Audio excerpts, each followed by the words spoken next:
మహారథి కర్ణ, కొద్దిసేపటి క్రితమే మీరు భూమిపై నిలబడి రథంపై ఉన్న అర్జునుణ్ణి యుద్ధానికి ఆహ్వానించారు. అర్జునుడు ఇప్పుడు ఆ ఆహ్వానాన్ని స్వీకరిస్తున్నాడు. మాధవ, అంగరాజు నిశస్త్రుడు. అయినా మనం నిశస్త్రులపై దాడి చేయరాదు కదా. ఇది యుద్ధం పూర్తి చేయవలసిన సమయం పార్థ. అంగరాజు కర్ణుని చేతిలో తన ధనస్సు ఉన్నంత వరకు వారిని పరాజితుణ్ణి చేయడం సాధ్యం కాదు. వారు తమ ప్రియమిత్రుడు దుర్యోధనునికి ఎలాగూ విజయాన్ని చేకూర్చలేరు. కానీ వారి పరాజయానికి అవశ్యం కాలయాపన చేయగలరు.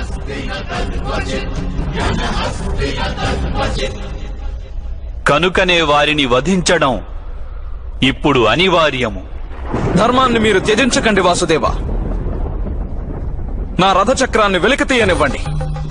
అటు పిమ్మట నేను అర్జునునితో అవశ్యం యుద్ధం చేస్తాను.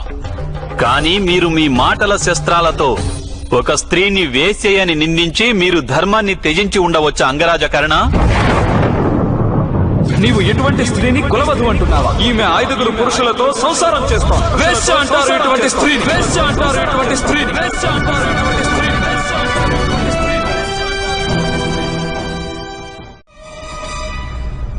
సంధ్య వాలేందుకు ఇంకా కొద్ది క్షణాలే ఉన్నాయి. సంకల్పం చేసుకున్న తరువాత ఈ విధంగా చలించడం యోధునికి శోభించదు పార్థ. బాణాన్ని సంధించు. అర్జున, నేను జీవన పర్యంతం ధర్మాన్ని అనుసరించాను. నియమబద్ధంగానే నేను నీతో యుద్ధం చేయాలనుకున్నాను. ముందు ఈ రథచక్రాన్ని వెలికి తీయనివ్వు. మళ్లీ మహారథిని కానివ్వు. ధనస్సును చేత ధరించనివ్వు. కాలయాపన చెయ్యకు పార్థ. ధనుస్సును ఎక్కుపెట్టు. అధర్మానికి పాల్పడక అర్జున. ఇలా నీవు అధర్మం చేస్తే ఇప్పుడు నేను అధర్మం చేస్తాను. నేను బ్రహ్మాస్త్రాన్ని ప్రయోగిస్తాను. దాని ప్రచండ విస్ఫోటనంతో ఈ కురుక్షేత్రంలో ఉన్న సైనికులు, స్త్రీ పురుషులు, పశుపక్షాదులు పూర్తిగా నశించగలవు. అంగరాజు కర్ణుడు తమ విద్యను విస్మరిస్తున్నారు. కేవలం సంకట సమయంలోనే వారికి తమ విద్య స్మరణకు రాదు పార్థ. సంకటం దాటిపోతే వారికి తమ విద్య పునఃప్రాప్తిస్తుంది. ఇదే అనువైన సమయం. అంగరాజు కర్ణుణ్ణి వధించు. ఆగు అర్జున. నిజంగా యోధుడవైతే, మహారథివైతే ఆగిపో. నీవిలా నిశస్త్ర యోధునిపై దాడి చేయరాదు. అభిమన్యుని అంతిమ క్షణాలను స్మృతికి తెచ్చుకో అంగరాజ కర్ణ. అభిమన్యుని మీరు వధించినప్పుడు వాని చేతిలో శస్త్రమేదీ లేదు. గాయపడిన వాని శరీరంలో రక్తమూ లేదు. ఆ స్థితిలో వానిని మీరే వధించారు అంగరాజ కర్ణ. అభిమన్యుని తన బాధ నుండి విముక్తుణ్ణి చేసేందుకే నేను వానిని వధించాను వాసుదేవ. అసలు వానికి బాధను కలిగించిందెవరు అంగరాజా? తమరి మిత్రుడు, మీ సహచరుడు 2 జాముల పాటు ఒక బాలుణ్ణి నిర్దయగా బాధించారు. కానీ మీరు మౌనం వహించారు అంగరాజా. అప్పుడు ధర్మం స్మరణకు రాలేదా? అయినప్పటికీ నేను మీకు అవకాశం ఇస్తాను.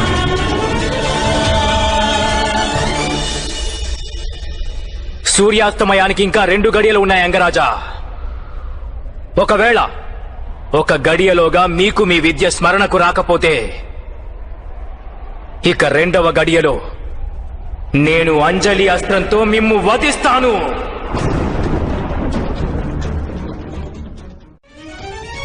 నాకెందుకిలా అవుతోంది పరశురామ ప్రభు? నా విద్య, నా సాహసం, నా సామర్థ్యం ఏదీ స్మరణకు రావడం లేదు. ఎందుకిలా జరుగుతోంది పరశురామ ప్రభు? అంగరాజ కర్ణ,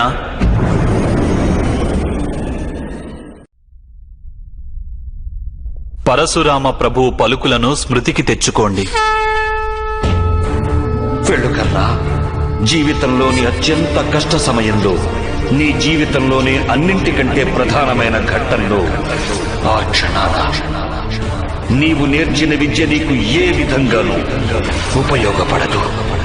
ఆ విద్యకు ప్రయోజనం ఉండదు. అవినీతి మార్గాన నడిచి ఏ విద్యని సంపాదించినా అది సంకట పరిస్థితుల్లో చేజారిపోతుంది. ఇది పరశురామ ప్రభువు మీకిచ్చిన శాపం కాదు అంగరాజా. ఇది ప్రకృతి నియమం. కానీ నేను ఎంతగానో శ్రమించి విద్యను సముపార్జించాను వాసుదేవా. అయినా ఆ విద్యని ఇప్పుడు ఎందుకు మర్చిపోయాను?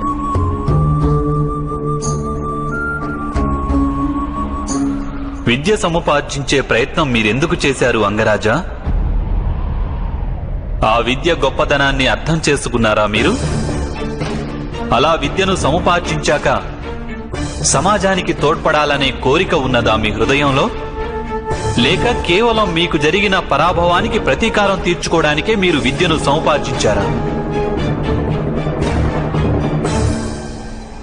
వాస్తవానికి విద్యను సముపార్జించేవారు శ్రమపడే అవసరమే ఉండదు. కేవలం ఏకాగ్రత మరియు అంకిత భావం ఉంటే సరిపోతుంది. జ్ఞానమనేది ఆత్మకు కల సహజ సిద్ధ గుణం. ఇక మీరు బుద్ధిమంతులు. మీరే చెప్పండి, విద్యాభ్యాస సమయంలో మనసుకి ఏకాగ్రత ఎందుకుండదు?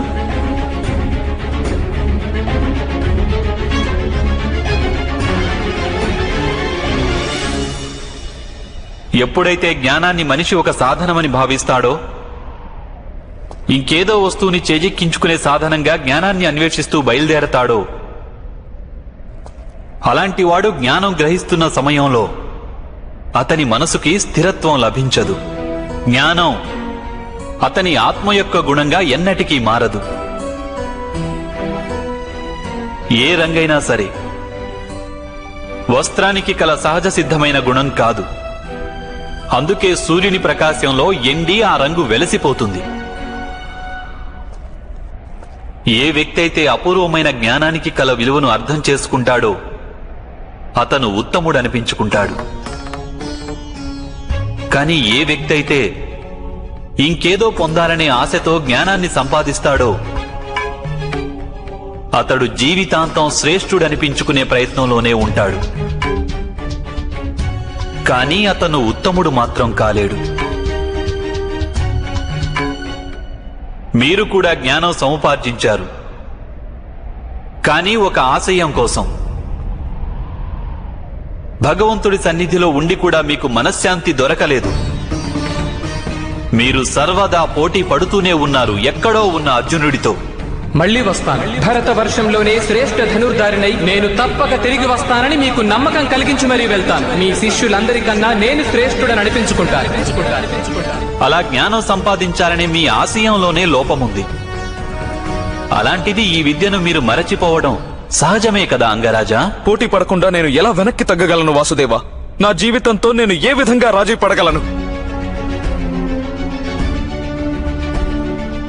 ఈ సమాజం నిరంతరం నా వ్యక్తిత్వాన్ని కాలరాస్తూ వచ్చింది. నాలోని శక్తికి తగిన గౌరవం ఇవ్వలేదు.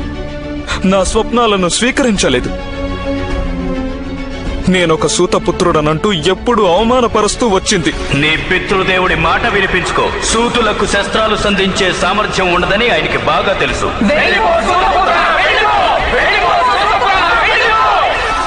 ఈశ్వరుడు ప్రసాదించిన సామర్థ్యంపై మనిషికి అధికారం ఉంటుంది వాసుదేవా.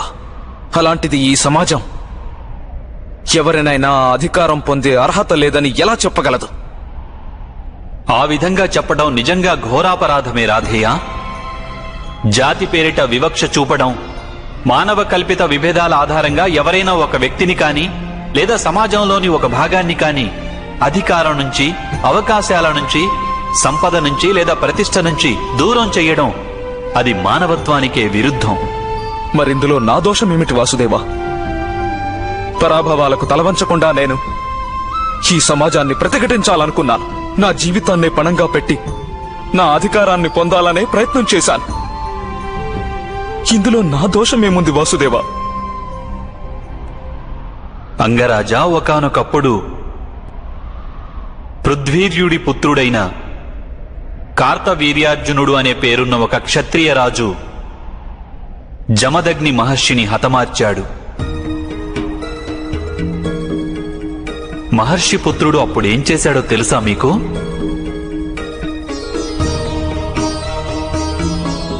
పితృవియోగంలో కూడా అతను లోతుగా ఆలోచించాడు. తన తండ్రి మహర్షి జమదగ్నిని ఎందుకు హతమార్చారో ఆలోచించాడు. ఆ అధర్మానికి మూలం ఎక్కడుంది? అతను తను పడుతున్న బాధలను విస్మరించాడు. సమాజాన్ని పీడిస్తున్న బాధలన్నింటినీ తనవిగా మార్చుకున్నాడు. అధర్మాన్ని ఆచరించే క్షత్రియులను నాశనం చేసి సమస్త ఆర్యావర్తాన్ని పరిశుద్ధం చేయడమే తన జీవిత కర్తవ్యంగా మార్చుకున్నాడు. ఆయనలో కేవలం ప్రతీకార వాంఛే ఉండి ఉంటే ఈరోజు ఆయనకు పరశురామ ప్రభు అనే పేరు వచ్చేది కాదు.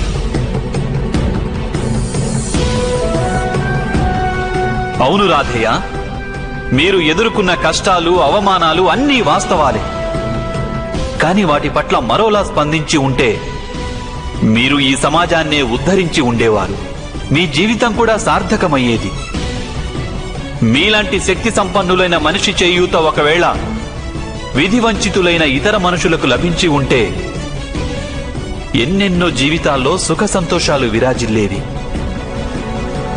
ఈశ్వరుడిచ్చిన ప్రతిభ మీ దగ్గరుంది, సామర్థ్యం కూడా ఉంది. పరాభవాలు మీకు అనుభవపూర్వకంగా తెలుసు. కానీ మీరు మీ జీవితాన్ని వారికి అంకితం చెయ్యలేదు. మీరు మీ జీవితాన్ని సమర్పించుకున్నది ఆ దుర్యోధనునికి. అతని పక్షాన కేవలం అధర్మం ఉంది, అది తప్ప మరింకేం లేదు.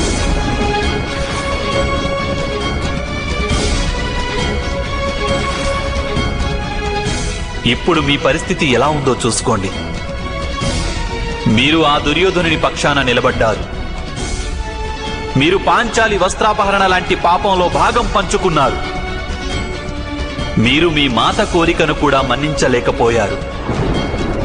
మీ సోదరుల ముక్కుపచ్చలారని 2 పుత్రులను హతమార్చారు మీరు. ఇక ఈరోజు మీ ధర్మాన్నే కోల్పోయి, మీ విద్యను కోల్పోయి, మీ సంతోషాన్ని కోల్పోయి మీ తమ్ముడి చేతిలోనే మరణించడానికి ఇక్కడ సిద్ధంగా నిల్చున్నారు.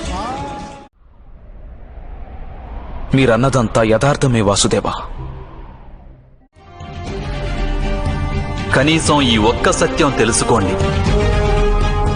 ఏ వ్యక్తి అయితే సమాజం కోసం జీవిస్తాడో దానివల్ల అతనికే లాభం చేకూరుతుంది. కానీ ఏ వ్యక్తి అయితే కేవలం స్వప్రయోజనాల కోసం జీవిస్తాడో అతనితో పాటు అతనుండే సమాజానికి కూడా అతని వల్ల నష్టం వాటిల్లుతుంది. కురుక్షేత్రంలో ఈరోజు మనం చూస్తున్న ఈ విధ్వంసం, దానికి కారణం ఆ దుర్యోధనుడో వాళ్ల మేనమామ శకునో కాదు. ఈ పాపం 3 మహారథులు చేశారు. మహితాత్ముడు భీష్ముడు, గురు ద్రోణుడు, చివరిగా మీరు రాధేయ.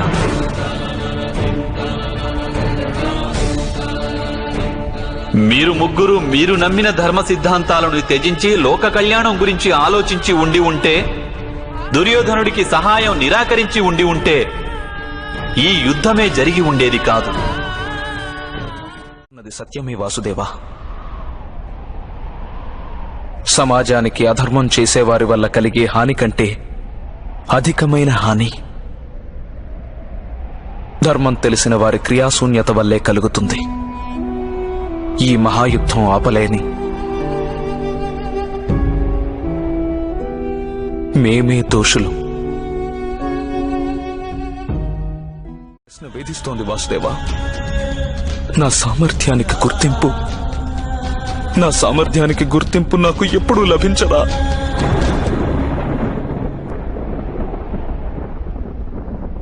రాధేయ, మీ చేతుల్లో మీ ధనుస్సు కూడా లేదు. మీ రథచక్రం భూమిలో ఇరుక్కుని ఉంది. అలాగే మీరు నేర్చిన విద్య మీకు జ్ఞప్తికి రావడం లేదు. ఇలాంటి అవకాశాన్ని వినియోగించుకొని మిమ్మల్ని వధించవలసి వస్తోంది రాధేయ. ఇదొక్కటి చాలదా మీ సామర్థ్యాన్ని చాటి చెప్పడానికి?